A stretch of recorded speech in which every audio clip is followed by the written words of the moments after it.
Let me tell you about Talpiot, a neighborhood that represents a completely different vision of Jerusalem from the elegant European sophistication of Rehavia or the gentrified cosmopolitanism of the German colony. Talpiot is where working Jerusalem lives, where industry meets residents, where you're as likely to see auto body shops and warehouse stores as cafes and boutiques, and where the gritty reality of making a living in an expensive city takes precedence over architectural aesthetics or intellectual pretensions. If you want to understand how most Jerusalemites actually live, away from the tourist sites and the elite neighborhoods, Talpiot is where you need to go. Talpiot is located in southern Jerusalem, south and east of neighborhoods like Baca and the German colony, stretching toward the eastern edges of the city. The neighborhood is generally divided into two distinct areas: Talpiot Mizrach, or East Talpiot, which is primarily residential, and the industrial zone, which dominates the western and southern portions. This split personality, half homes and half factories, warehouses and commercial enterprises, defines Talpiot's character and makes it fundamentally different from Jerusalem's more prestigious addresses. The history of Talpiot begins in the 1920s, during the British Mandate period, when Jewish pioneers established a small agricultural settlement on this rocky hilltop overlooking the Judean desert.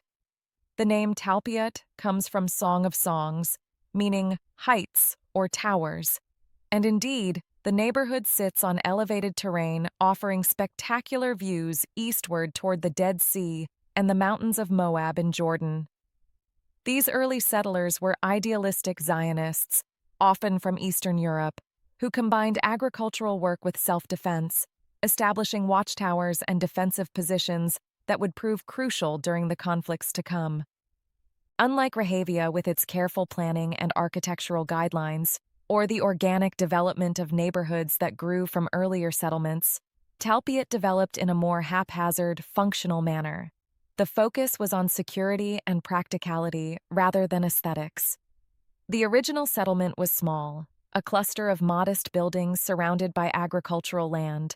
But after Israel's establishment in 1948, Talpiot began to expand rapidly. The 1950s and 60s saw massive immigration to Israel, with hundreds of thousands of Jewish refugees arriving from Arab countries, Holocaust survivors from Europe, and Jews fleeing persecution worldwide.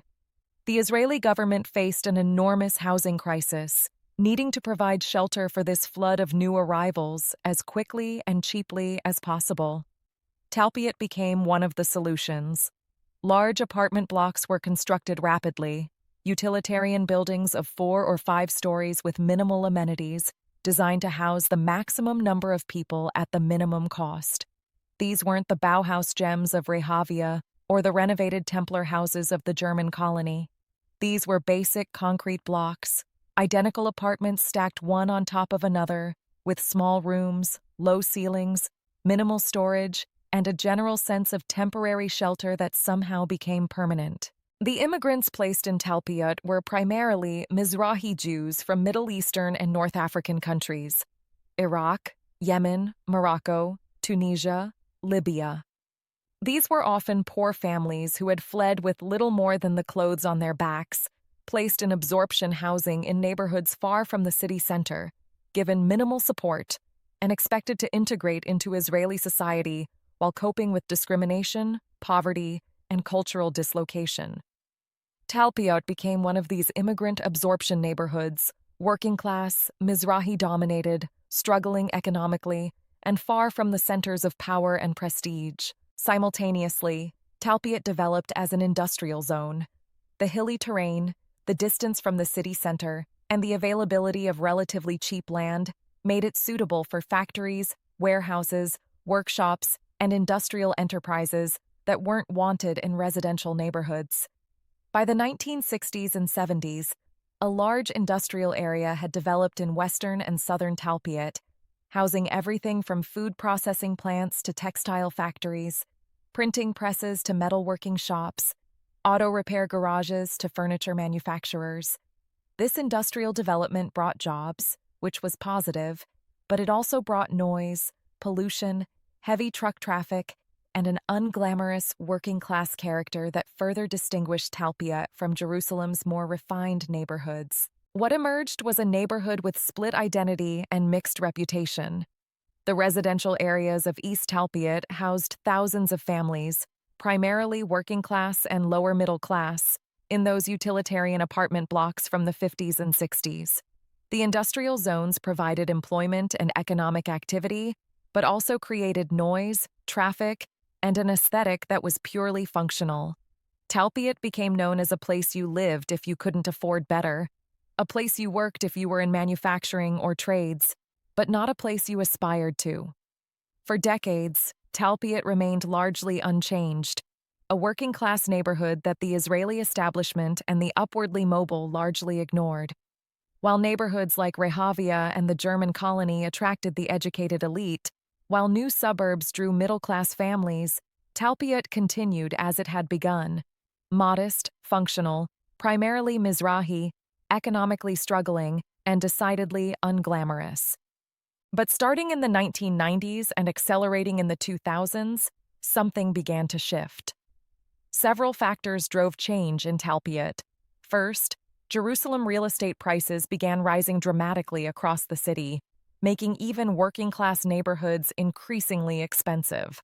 Second, the industrial character that had been a liability began to be seen as an asset, as the warehouse and workshop spaces became attractive to new businesses, particularly in technology, media, and creative industries.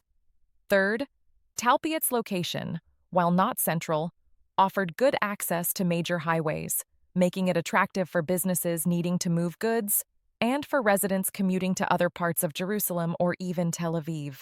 Fourth, a new generation began to see potential in Talpiot's affordability and space, even if the neighborhood lacked the charm of gentrified areas. Today's Talpiot is a neighborhood in transition, though the transformation is far less dramatic than what's occurred in places like Katamon or even parts of Baca. The residential areas remain primarily working class and lower middle class, with a significant elderly population of original immigrants or their children, alongside younger families attracted by relatively affordable housing. The industrial zone has evolved, with some traditional manufacturing giving way to high-tech companies, creative businesses, and service industries, though plenty of workshops and warehouses remain. The population of Talpiot is difficult to estimate precisely because the boundaries are somewhat fluid, and the industrial zones complicate census data, but residential Talpiot likely houses somewhere between 10 and 15,000 people. The demographic remains predominantly Mizrahi, with Sephardic surnames and Middle Eastern cultural influences far more visible than in Ashkenazi-dominated neighborhoods like Rehavia. There's also a significant Ethiopian Jewish community in parts of Talpiot, adding another layer of diversity. Religiously, Talpiot is mixed, but with a significant traditional and religious population. Unlike the secular dominance of Rehavia or the modern Orthodox concentration of Baca, Talpiot features a mix. Traditional Mizrahi families who observe some religious practices but aren't strictly Orthodox, Sephardic Orthodox families with their own distinct religious culture, different from Ashkenazi Orthodoxy, secular families, and some ultra-Orthodox presence, particularly in certain pockets. This creates a neighborhood where you'll find multiple synagogues representing different communities and traditions, where Shabbat is generally observed but not as uniformly as in religious neighborhoods, and where religious practice often takes on Mizrahi cultural forms, quite different from the Ashkenazi orthodoxy that dominates much of religious Jerusalem. The Anglo population in Talpiot is minimal, probably less than 5%. This is not a neighborhood that attracts English-speaking immigrants in significant numbers. The lack of Anglo community infrastructure, the working-class character, the distance from the cultural amenities that draw Anglos to Jerusalem, all make Talpiot an unlikely destination for immigrants from Western countries. When Anglos do live in Talpiot, it's usually because they've found affordable housing, or they work in the industrial zone, not because of any particular attraction to the neighborhood itself. The real estate market in Talpiot is one of Jerusalem's more affordable, though affordable is relative in a city where housing costs are astronomical across the board. A three-bedroom apartment in Talpiot might sell for 3 to 5 million shekels, roughly $850,000 to $1.4 million, compared to 6 to 8 million in Baca or 8 to 12 million in Rehavia. This makes Talpiot accessible to working-class and lower-middle-class families who are completely priced out of more prestigious neighborhoods. Rentals are similarly more affordable, with a three-bedroom apartment renting for 6 to 9,000 shekels monthly, roughly $1,700 to $2,500, compared to 9 to 13,000 in Katamon or 11 to 16,000 in Rehavia. The housing stock in Talpiot is overwhelmingly those utilitarian apartment blocks from the 50s, 60s, and 70s. These are buildings of 4 or 5 stories, no elevators in the older ones, with apartments typically ranging from 60 to 100 square meters. The architecture is purely functional, concrete construction with stucco facades, small balconies, minimal decoration, and a general sense of having been built as cheaply as possible to house the maximum number of people. Many buildings show their age, with cracked plaster, water stains, worn staircases, and outdated infrastructure. The Vaad Bayit often struggles to maintain buildings properly, as many residents live on tight budgets and resist special assessments for repairs and improvements. Inside, apartments are basic: small kitchens, modest bathrooms, bedrooms that can feel cramped, limited storage. Some apartments have been renovated over the years, with updated kitchens and bathrooms, new flooring, and fresh paint making them comfortable if not luxurious. Others remain largely as built, with original fixtures and finishes showing decades of wear.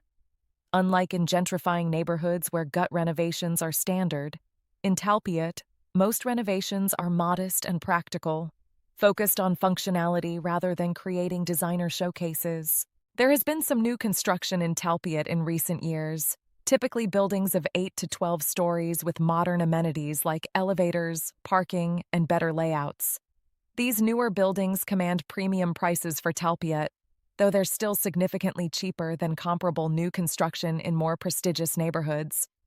They attract a somewhat different demographic: younger couples and families, professionals seeking affordable housing near good highway access, and those priced out of other areas but wanting modern amenities.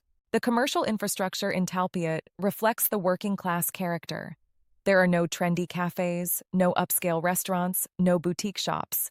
Instead, you find practical, no-frills businesses serving local needs: small supermarkets with competitive prices, falafel stands and shawarma joints with generous portions and reasonable prices, bakeries, butchers, small groceries, pharmacies, hardware stores, and basic services.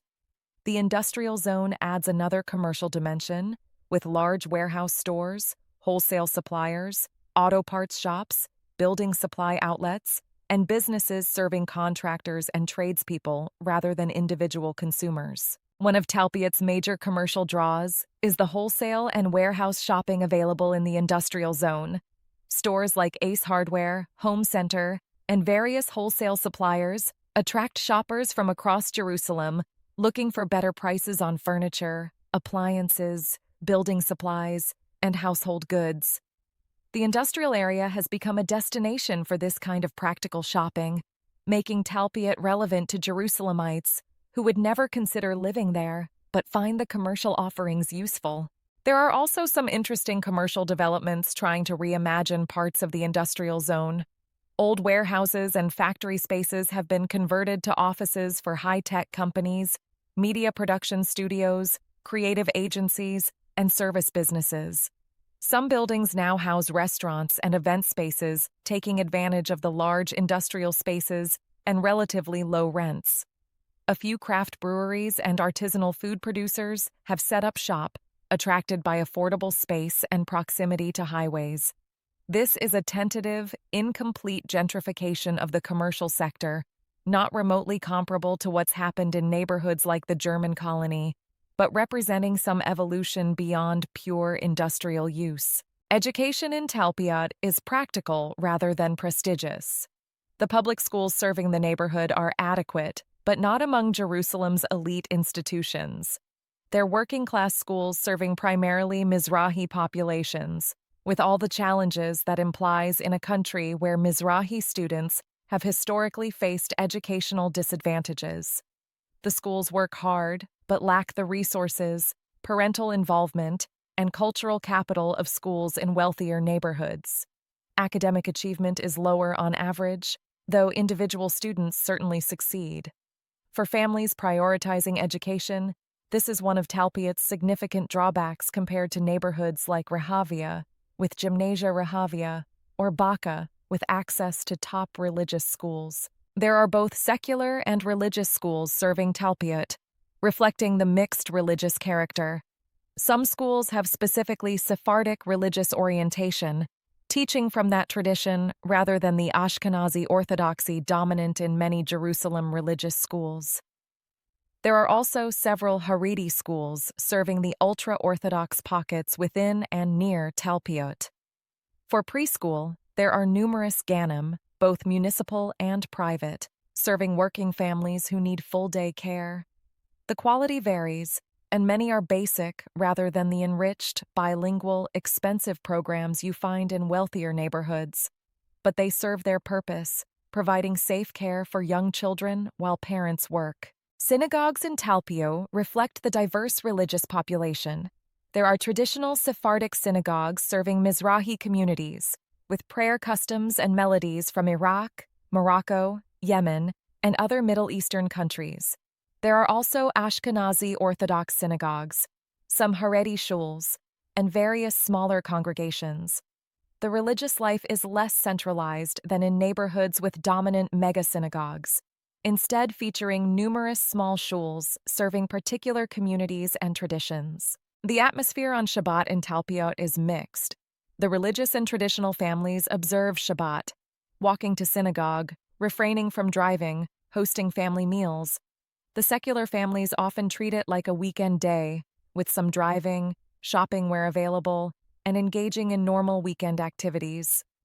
The neighborhood doesn't have the enforced Shabbat quiet of religious neighborhoods or the respectful secular Shabbat culture of Rehavia.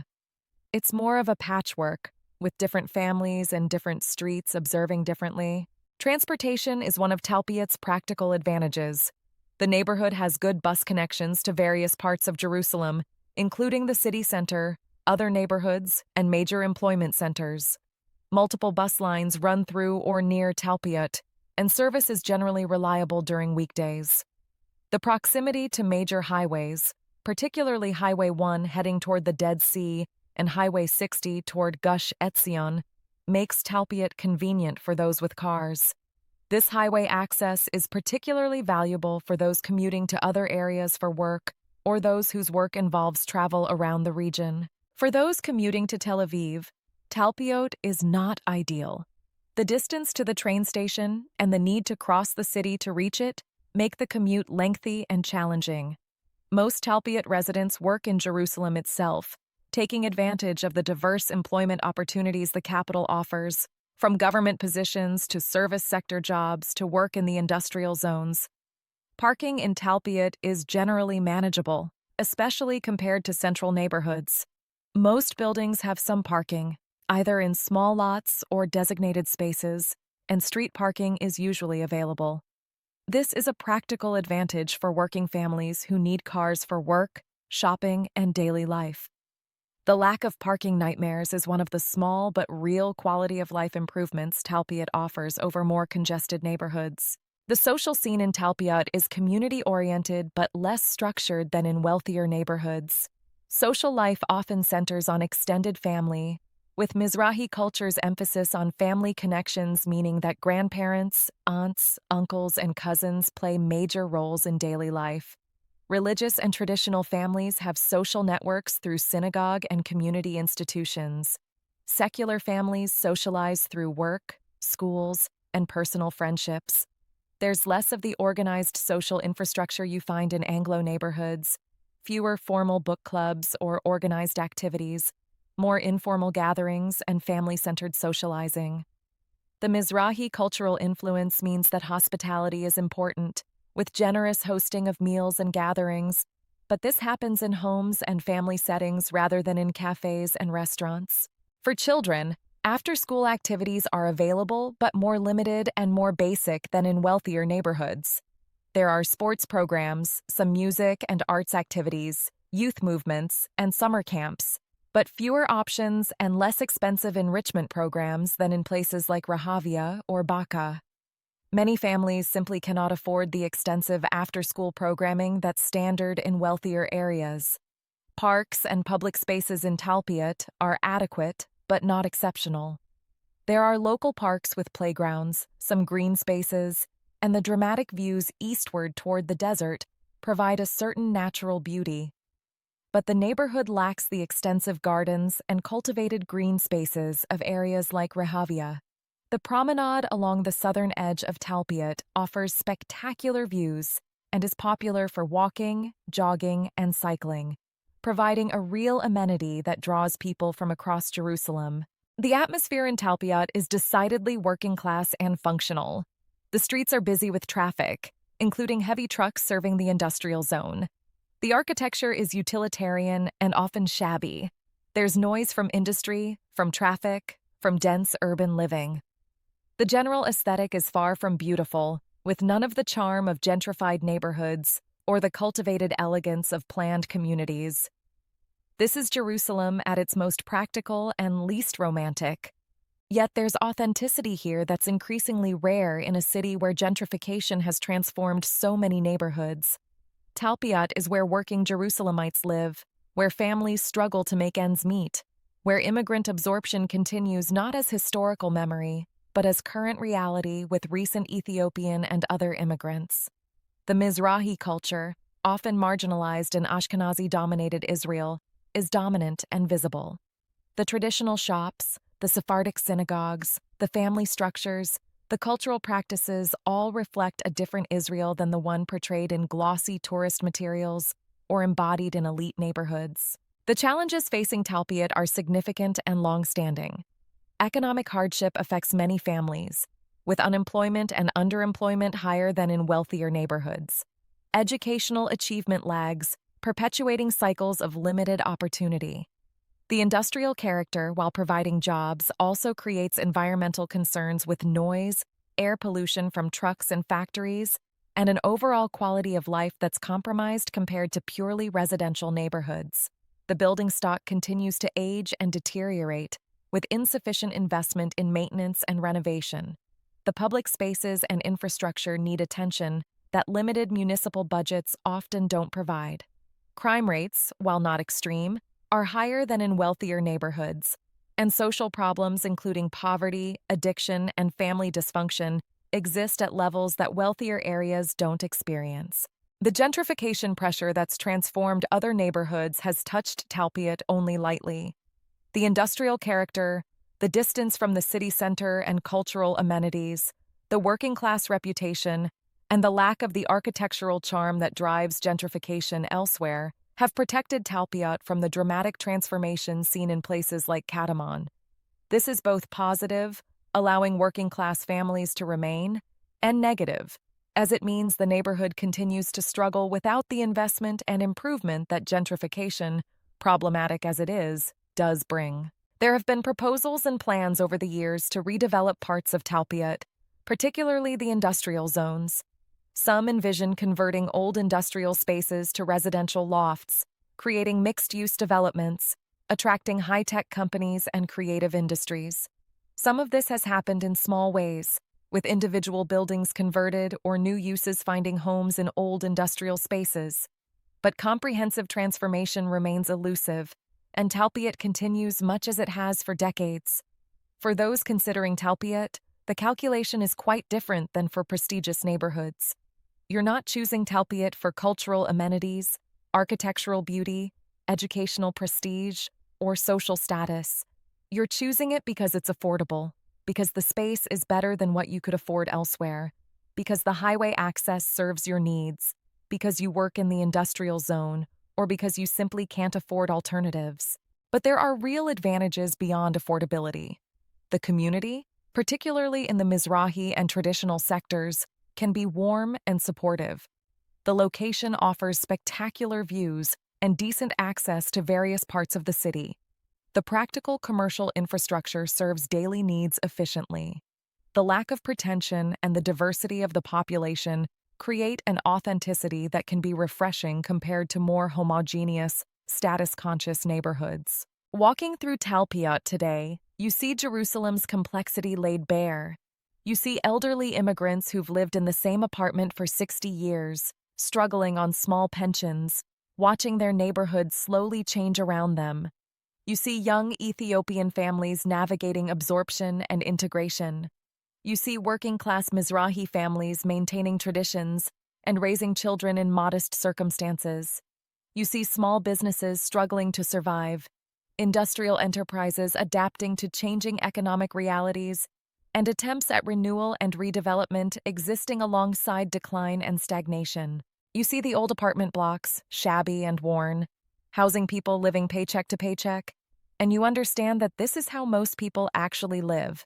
Not in renovated Templar houses or elegant Bauhaus apartments, but in basic, functional housing that provides shelter without pretension.